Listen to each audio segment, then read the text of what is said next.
Give a warm Memphis welcome to my great friend Bob Crawford.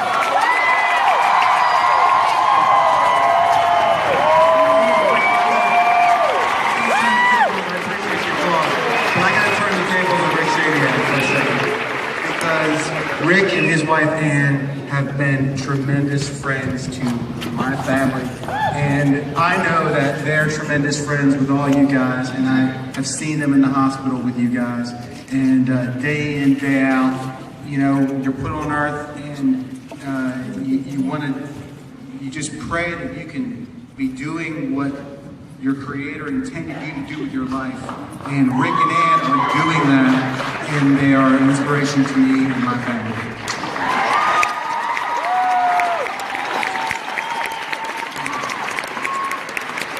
Amazing people. You guys are all amazing, actually. I'm standing in the side listening to Rick talk and hearing you guys cheer and applaud, and it's a carnival. Like, it's amazing that, like, this is a carnival atmosphere, and it's just, the energy is amazing, and it's really, it's overwhelming.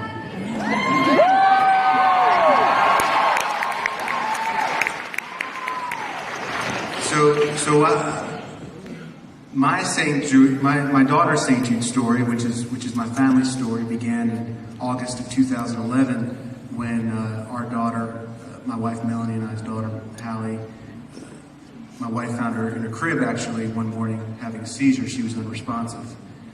It turns out she was the pressure in her brain from a brain tumor has risen so high that she was having strokes and seizures, and she was literally dying.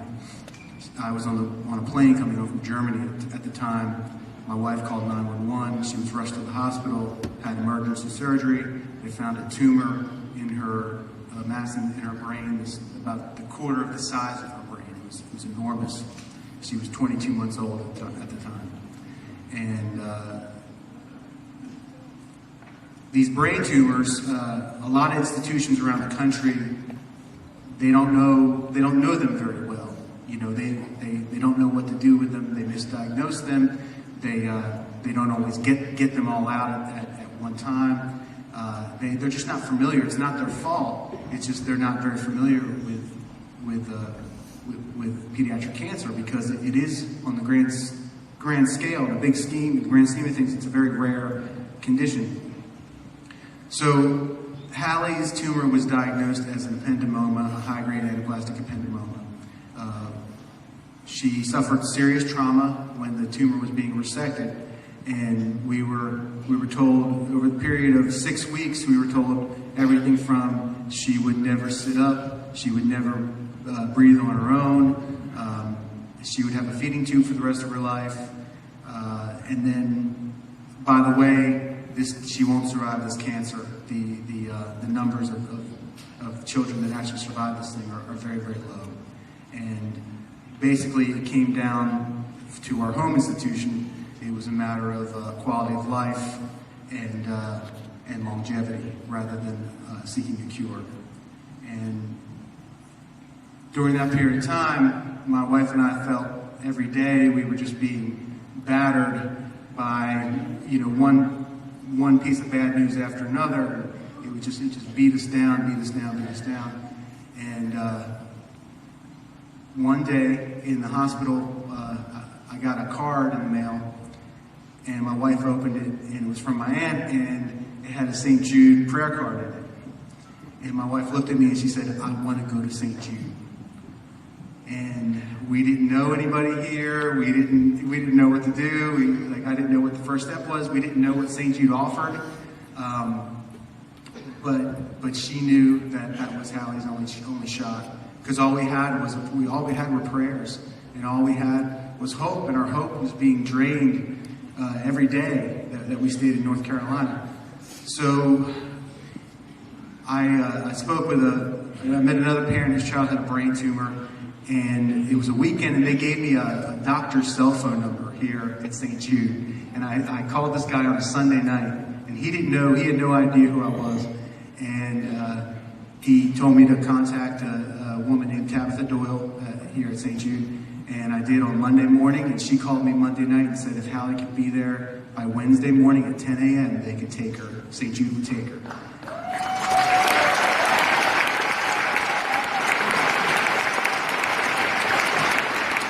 So, being in the music business, I called our business manager, and they reached out to a tour bus company, and they rented us a bus.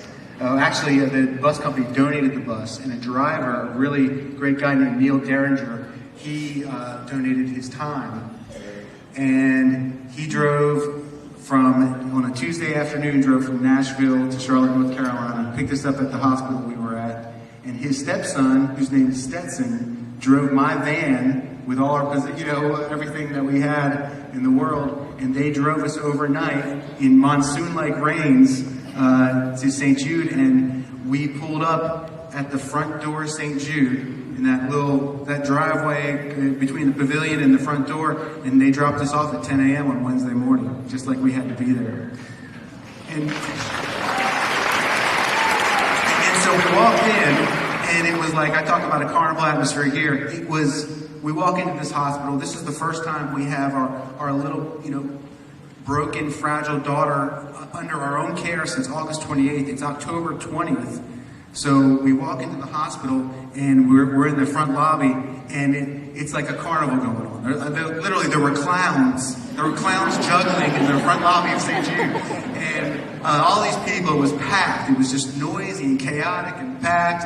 And you guys remember Miss Penny? And Miss Penny was like, "Hey, boys and girls, we're gonna have a good time today." And, we're like, what is going on here? So and I swear I've never seen the registration lobby quite like this ever since it's been, 4 years now. And I never saw it that busy ever again and that chaotic. It was just so strange. And you walk in for the first time, and it's all so colorful, and it's not like a hospital. You don't feel like you're at a hospital. And we look around, there's all these kids, and they have cancer, they don't have hair, they're very small, they all look like wilted flowers, but they're so beautiful and smiling and radiating light at the same time. And we made our way through registration, and we were sitting in the waiting area, and we just didn't know what to think of it all. And my wife and I looked at each other, and we were like, we have to get out of here. This was a mistake. We don't know why we're here. We don't know how to take care of her. We don't know, what are we doing? We don't know anybody here. We've got, we need to get back to North Carolina. At least we know people there. We can just go to UNC. They'll figure something out. We'll just, whatever. And right at that moment, and I mean right at that moment, a nurse from St. Jude, who turned out to be a friend of a friend of a friend of a friend, found us in the waiting room, and she said, and she's like, "Are you the Crawfords?" And we looked so pitiful, we had to be the Crawfords. Just go in there and look for the most pitiful people you can find, and that was us. And we're like, "Yes." And she's like, "Hey, I'm so and so. I'm a friend of a friend, and they told me you'd be here." And we were like, "Yeah, we're here. We got to get out of here." And she was like, "No, you need to stay." She's like, "Just stay. Trust me, just stay." And so, about 20, 30 minutes later, we finally get into assessment triage, and then I'm talking to you all like you all know what I'm talking about. Okay, so if you don't, I'm very sorry. Turn to someone next to you who knows what. And so we go there, and then Hallie gets checked out, and we get into a room, and we finally meet our doctor, and it was Dr. Wetmore. And she walked in, and the very first thing she said to us was, "Hallie, she said, Hallie doesn't have an ependymoma. She's got an astrocytoma glioma. But there's hope."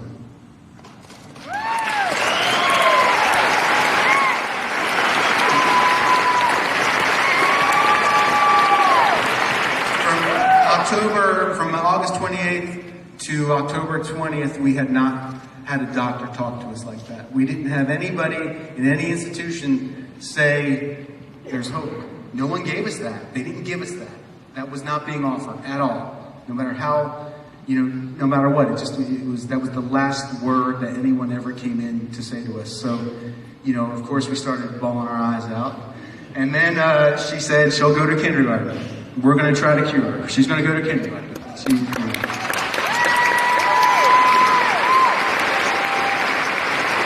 So there wasn't a day from that day until today that the journey has ever been easy. It doesn't mean it's never been easy. It's always been hard. We did a year of chemotherapy. She went home. 5 months later, her cancer came back. We came back here. They took it out. She got a full regimen of radiation, and now she's 2.5 years, and she's doing really well right now.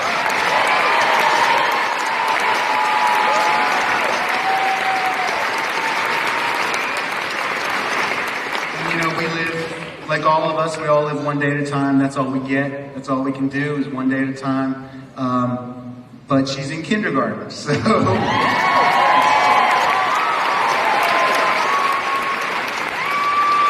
6 years old. She's very beautiful, very sweet, very joyful. So, but this is what I've been thinking about lately. I was looking at a depiction of, I like to say I was looking at a picture of St. Jude, but we really don't have a picture of St. Jude, right? People are drawn, likenesses of St. Jude. But I was looking at a depiction of St. Jude and looking at the flame above his head. And I was just thinking about this the other day. And the flame is the Holy Spirit. And I like to think that is the eternal flame of hope that's inside each and every one of us. I believe that we're born with it, and I feel like there are large swaths of times and days where you're just stressed out and you're busy with the kids and you're running here and there and life won't stop and there's bad news here and the news of the world is just terrible and we feel cold inside and that flame is dim and it's not gone, but it's dim and it's flickering. But when we come back for Hallie's checkups, we're really stressed out. We're stressed out because we don't know when we're going to leave.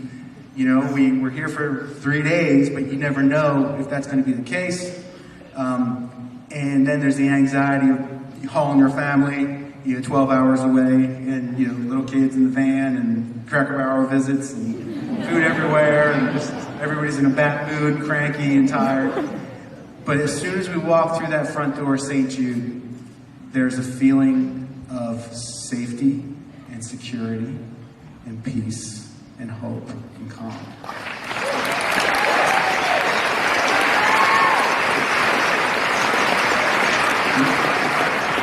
Being away from the daily grind of cancer treatment for 2 years, we feel like our skin has gotten soft. We've got thin skin. And we come back here for Hallie's visits and we see these families they just got here. And they're battle hardened. And they're in the trenches. And you see that hope. You see that hope fire burning inside of them. You can just see it. They're running on hope. They're running on hope. And that makes St. Jude just the most powerful, energetic, warm, comforting place there is in the world. And I just, tonight we're going to have a great time. And let's walk out of here tonight and let's let our eternal flames burn bright. And let's take it out into the world. We need it. You guys have done amazing work running today. You guys have all done your work today. You've raised the money and you've ran, so now we're going to do our job. And